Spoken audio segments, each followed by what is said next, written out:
Tompoko lasy tompoko vavy ankafaliana indray no iarahanay aminao amin'ity takariva ity dia manasanao mpanajana araka hatramin'ny farany indray ny fampahalalam-baovao ito amin'ny fahitalavitra matv Asanjak'Andriamanina no iaraka aminareo anatin'ny minitra maromaro atao anatin'ity fotoanan'ny fampahalalam-baovao ity. Isan'ny hoentina amintsika amin'ity androandroany ity ary ny fihetsiketsehana samihafa nataon'ireo syndikalista samihafa ihany koa ao anatin'ny fitakiana izay tanterahan'izy ireo amin'ny sehatry ny asa ny Tinambara. Ny trangana fihetsiketsehana teny manakambahiny teny izay nanoeran'ireo mponina ny asa izay ataon'ny JIRAMA olana eo amin'ny famatsiana herinaratra ny Tinambara.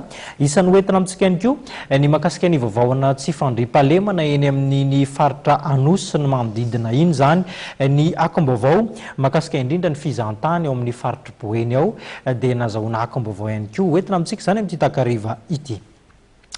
Notoerin'ny mponina ao amin'ny tanàna manakambahiny ny fanesorana amin'ny andron-jiro iray lehibe ilay antsoina hoe transformateur ao amin'ity tanàna ity ho solon'ilay teny sotry. Nanao fihetsiketsehana noho izany ny mponina tonga teny toerana ihany koa ny mpitandro ny filaminana nanakana ny fihetsiketsehan'ny mponina ary niaro ihany koa ny asa tanterahan'ny mpiasan'ny JIRAMA.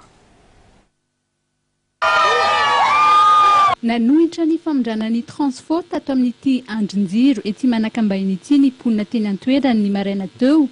Noho izay fanoherana izay moa dia niditra an-tsehatra hanamafy ny fitandronan'ny filaminana teny an-toerana ny mpitandro filaminana avy eo anivon'ny Hémo-sécurité.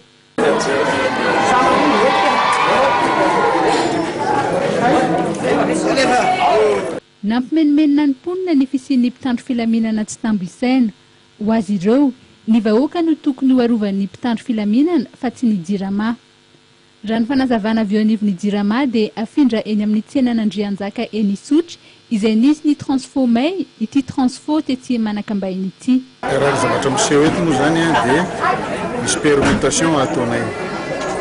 Permutation noho ny fanavotana fandaminana ato anatiny satria misy may transformateur any ambadika 72 heures androany dia tsisy afaka miresoudre zay problème zay zany noho tsy fisian'io zavatra io any amin'ny marché ratsy ny ato satria ny transformateur ato zany dia misy sortie anankiroa samihafa. Ny anankiray amin'io zany B2 io ihany no ampiasaina eto. Ny anankiray B1 tsy miasa mihitsy. Dia ilay iray mahery ambadika B1 ny B1 nefa tsy misy. Dia voatery ny vidianana B2 zany miato satria B2 no miasa ato dia ato no entina rehefa mitovy aminy abeny izy. Ny atoandro teo moa dia efa vita ny fanesorana ilay transformateur alefa any Isotry izay tokony ho tafapetraka eny an-toerana androany hariva. Efa nirosona ihany koa ny fametrahana ilay transformateur vaovao ao manakambahiny.